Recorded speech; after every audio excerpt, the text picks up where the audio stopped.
Hello everyone, this is Defense Politics Asia and this is the Frontline Changes Report. And for the past 24 hours, there's still a lot of frontline changes and again, it's all red.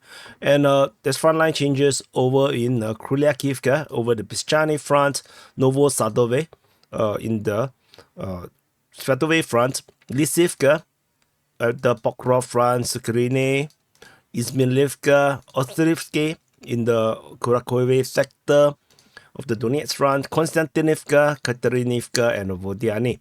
So we're going to go into Kryakivka first in the Pischany front. At the Pischany front, the Russian forces have moved further, closer and closer to Kolesnivka. For those that are lost, I'm quite sure some of you guys will get lost.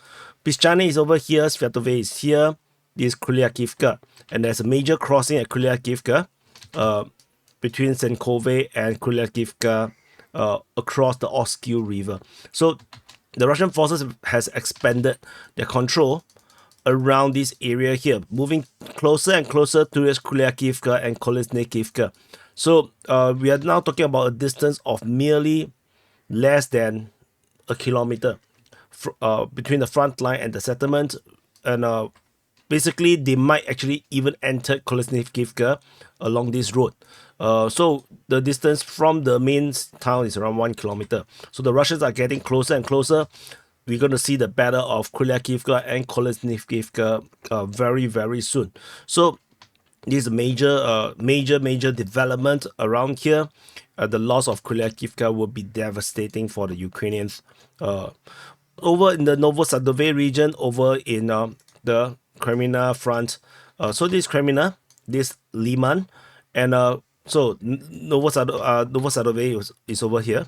So the Russian forces have been geolocated in the west of Novosadove along the tree line, confirming some kind of advance around this area here. So this is significant, but not that significant. So it's not significant. So the next frontline change is over at Lysivka. We jump all the way to Pokrovsk front. So just now we were around here. So now we're going to the Pokrovsk region. So this is Pokrovsk. This is the major objective of the Russian campaign in the Pokrovsk front. There is frontline changes over at Lysivka. I covered this in the situation report. So this is the settlement that the Russians need to capture before they can head towards Pokrovsk directly. And there is some frontline change with the Russian forces entering into Lysivka for the first time, starting the battle of Lysivka. So this is pretty major because it starts a new battle around here.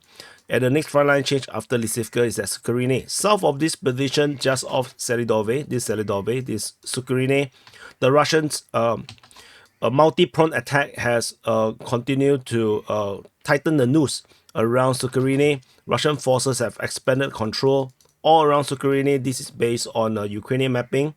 And the Russian forces have expanded their foothold in the south of Sukrine. The entire western outskirt has fallen to the Russians as per previously mapped by the Russian side. And however, there's more advance in the north as the Russian forces continue to progress northward and tightening the noose. Sukrine is going to be under attack and encircled, at least on the eastern part of the settlement, fully encircled on 3 sides, forcing a Ukrainian withdrawal very, very soon. So anyway, this is Sukrine. And the next frontline change is just off south of Sukrine. In the Hirnyk region, Russian forces have taken this entire hill south of this mining region. This is, I think, some kind of dirt dump. Where they dig in and then they just dump the dirt here. So they continue to advance, moving towards Izmilivka. So this is the frontline change around here. And the next frontline change is over at Ostrivske. This is a massive, major update. So yesterday we have this slightly, not so sure, because this is by a totally new mapping by DivGen. New for DPA because I usually don't map their stuff. So they have claimed that Ostrivske is under Russian control, and now we have the Russians geolocated just off Ostrivske, confirming the Russian advance down the railway line. And this corroborates this entire capture. So this is actually a good bonus, a good plus for DivGen mapping. So this confirms that the Russian forces have captured Ostrivske. Russian So we got Russian forces captured Ostrivske. So this confirms the capture. So, and this is a very, very significant advance for the Russian forces. So, and the battle of Ostrivske is now about to begin because they're just outside of it. I don't think the Ukrainians can hold this position because of the the very fact that they are stuck with the water body behind them. So there is two routes of escape. There's one bridge on top and another bridge moving towards Krakove. So let's see, what the Russians, what the Ukrainians are going to do. Are they going to hold a defense around here, or are they going to give up the ground to the Russians? So anyway, this is a very significant frontline change. And the next frontline change is over at Kostyantynivka. South of this position, Ukrainian mapping have acknowledged the Ukrainians have lost all the grounds south of Kostyantynivka and southwest of Kostyantynivka, and the Russian forces advance further south of Katerynivka as the Russian forces continue to do the flanking movement south of Katerynivka. And the concession of the ground south of Kostyantynivka is like, yeah, probably have already happened a long time ago. As I mentioned many times, this is unlikely to be a position that is sensible or holdable for the Ukrainian forces.